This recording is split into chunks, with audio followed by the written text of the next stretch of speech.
então? Você sabia quais são Peraí. Você sabia quais são os 5 principais erros cometidos no planejamento da sucessão e como evitá-los? Está começando mais uma temporada do Afecto na Estrada, um programa aqui no YouTube que vai trazer muito conhecimento para as famílias do agronegócio. Vem com a gente!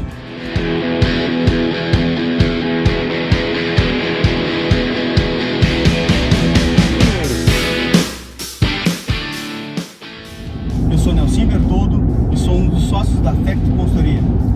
Eu sou Ricardo Paz, CEO da Afecto.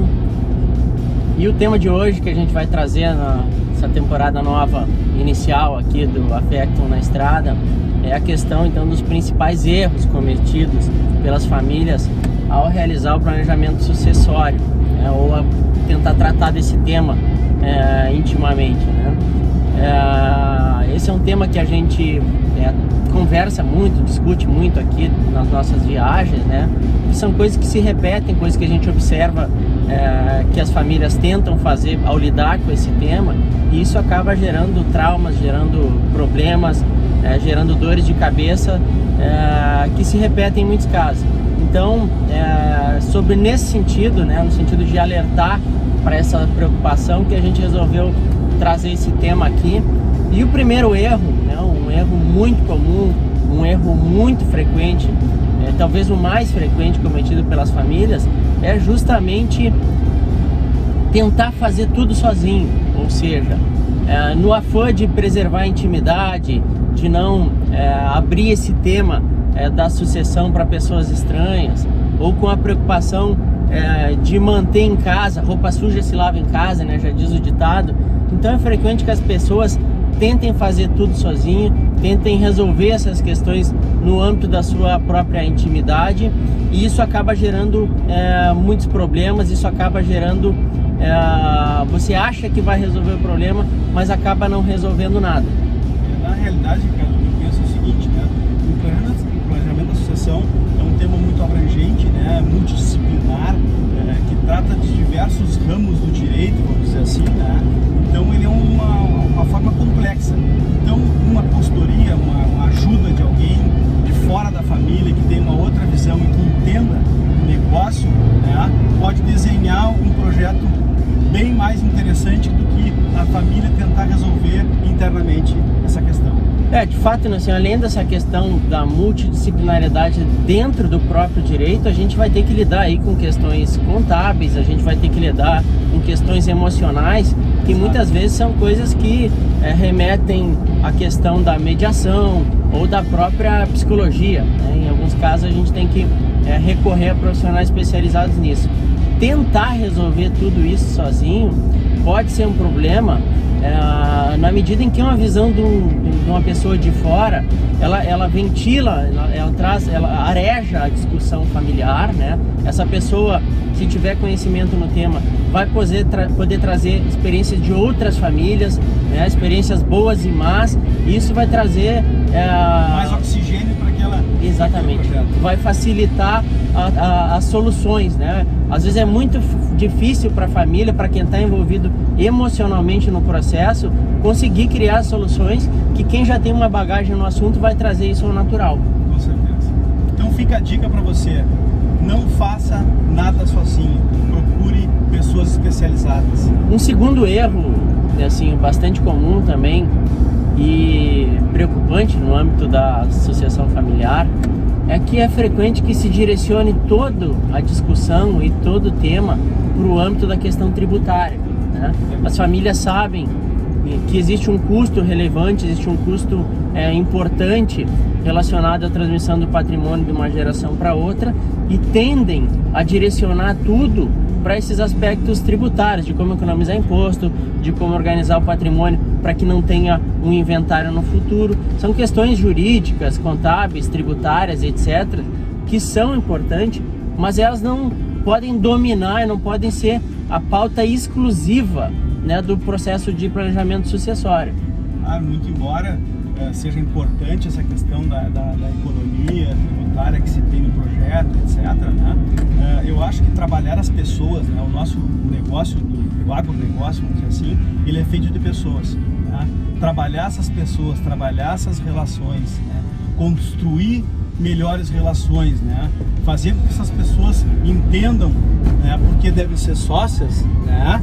É muito ou tão importante quanto uma economia tributária. Eu acho que a economia tributária pode ser uma consequência de todo um projeto muito maior, né? Que é a profissionalização dessa família, que é a busca, né, de tornar essas pessoas mais profissionais, tornar elas sócias e enxergarem o seu negócio de uma outra maneira, né?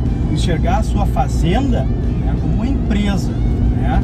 Então, nesse sentido, eu acho que deve ser conduzido, vamos dizer assim, o planejamento da sucessão.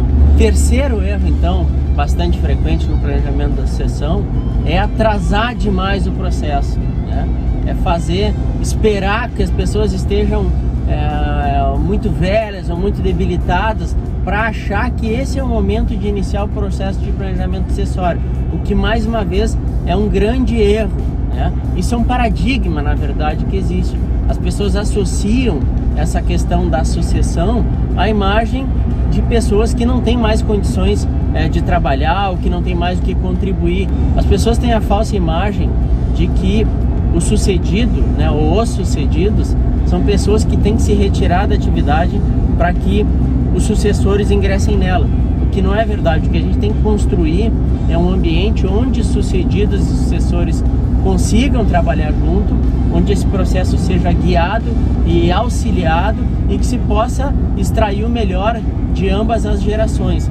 Não se deve trabalhar com a perspectiva de trabalhar a sucessão quando alguém está doente, está na UTI ou que não tem mais nada para contribuir. Em qualquer idade que os sucedidos tenham, é um momento adequado para trabalhar de alguma maneira, em alguma medida, o processo sucessório. Não necessariamente vai ocorrer a passagem do bastão quando um sucedido tiver com 30, com 40, com 50 anos, com pessoas muito jovens para isso. Mas a preparação já deve iniciar desde logo, a profissionalização já deve iniciar desde sempre. Eu te digo o seguinte, Ricardo, que o planejamento da sucessão, por ser um projeto complexo, sim, ele demanda tempo, né? Muitas vezes quando as pessoas estão doentes, né, ou que estão no afã de fazer um projeto de forma rápida, né, pode se errar. E como a gente trabalha com patrimônio, né, de uma vida toda, de uma família, deve-se ter muito cuidado com isso, né? Então, quanto mais tempo estiver para fazer um projeto, adequando as coisas, fazendo com calma, alinhando as expectativas das gerações, né, e não dispensando essa ou aquela geração, é o mais perto da realidade daquela família que se tem e que se chega a um sucesso muito grande no projeto. Então, o tempo eu acho muito importante. Quando a gente começa a trabalhar com questões de urgência, né, na premência de se fazer aquela sucessão, a chance do projeto dar errado é muito grande. Então fica a terceira dica para você. Não atrase o processo. Boa. Um quarto erro, talvez um dos mais frequentes também, Nelson, é acreditar em receita de bolo, né? Existem fórmulas prontas, a própria questão da holding sendo tida como a solução para todo o processo, para todo o problema, né? E processos trabalhados na forma de produtos vendidos por consultoria de uma fórmula empacotada para resolver o problema de todo mundo. Isso a gente tem a plena convicção de que não dá certo, né? É um processo de muita intimidade, de muita customização, de muita proximidade entre quem está conduzindo e quem é objeto desse projeto.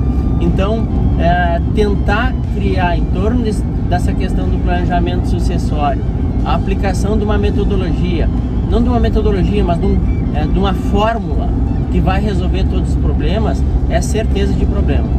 Eu sempre digo o seguinte, né? Que quando tu faz o contato com uma família, tu começa a conhecer aquela família, né? Tu cria um vínculo e começa a conhecer as particularidades que cada uma tem, né? Então nós trabalhamos com várias famílias do agro, então cada uma tem as suas particularidades, cada uma tem o seu jeito, vamos dizer assim.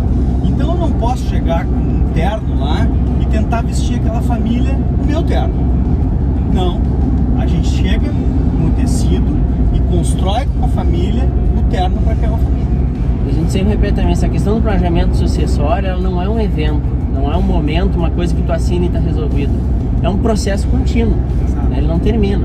Ele é uma evolução a qual a família tem que se propor e tem que se submeter ao processo. É isso aí, tem que estar disposta. É isso aí. Quarta dica, fica a dica. A quinta dica, ou melhor, o quinto erro mais frequente, né, assim, é confiar demais na capacidade de entendimento da família. O que nós estamos dizendo isso? É muito comum a gente ver pessoas que estão em litígios em inventário ou que estão em brigas de família, elas virem até nós e dizerem assim, ó, o cara da nossa família se dava tão bem, assim, a gente se dava super bem até que ocorreu tal coisa. E é óbvio que em família, todas as famílias que têm litígios, que têm conflitos, que têm problema de relacionamento, antes desses problemas acontecerem, elas se davam bem, né? E o que a gente nota é que existe nas famílias pessoas, lideranças, que são aqueles elementos que mantêm as pessoas unidas, né? São aquelas pessoas que resolvem as controvérsias, são aquelas pessoas que todo mundo segue. Normalmente eu estou falando da figura de um grande líder, de um grande patriarca, de uma grande matriarca, né, que conduz as pessoas, né?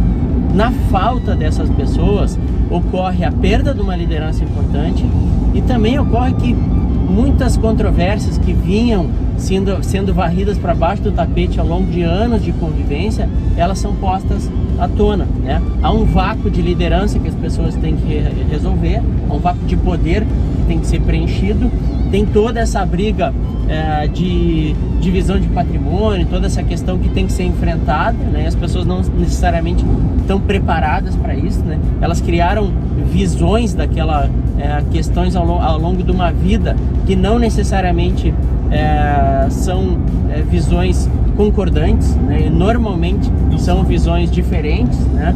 Então tudo isso tem que ser resolvido, tem que ser tratado num ambiente de fragilidade emocional, né? Num ambiente difícil, num ambiente de muito estresse, e aí a capacidade das pessoas de se entenderem tende a falhar. Eu sempre digo que já é difícil quando tá tudo bem, né? E quando a gente chega aquela família para nós, tá sempre tudo bem, meus filhos se dão bem, isso, aquilo, aquilo outro, né? Nesse momento, reforçando o que tu tá dizendo, né? Tá tudo bem porque tu tem a figura do pai e da mãe, que são fundamentais, né, nesse projeto. Lá quando tu cai no inventário, é diferente. Tu perde essas figuras, ou tu perde uma dessas figuras, né? E vem todo aquele conta corrente de uma vida inteira que vai ser resolvido entre os filhos com advogados. Aí já entra também os agregados, né? Exato. Que costumam crescer e ocupar esses espaços, né? Com certeza. E os relacionamentos são mais complexos, né? E a gente sabe que essas figuras frequentemente têm um potencial para tornar bem mais complicados os relacionamentos, né, Nelson? Então por isso que quando tá tudo bem, tá tudo legal na família, tudo tranquilo, esse é o momento. Esse é o momento Esse ideal. é o momento de dar o start no processo sucessório, para começar, na realidade, um processo sucessório, para se ter sucesso nesse sentido. Exatamente. Tá? Outra dica para vocês aí. Tá certo, pessoal? Bom, pessoal, esse foi então o nosso Affectum na Estrada de hoje. Comentem, compartilhem, nos sigam, nos acompanhem, que a gente vai continuar viajando com vocês aí, trazendo bastante conteúdo. Pessoal, o Na Estrada volta mês que vem com conteúdo novo para vocês. Nesse vídeo, curta, compartilhe, comente e nos sugiram temas que a gente possa trazer aqui para o nosso canal do YouTube que agreguem conhecimento na vida de vocês. Um grande abraço a todos vocês e até mês que vem.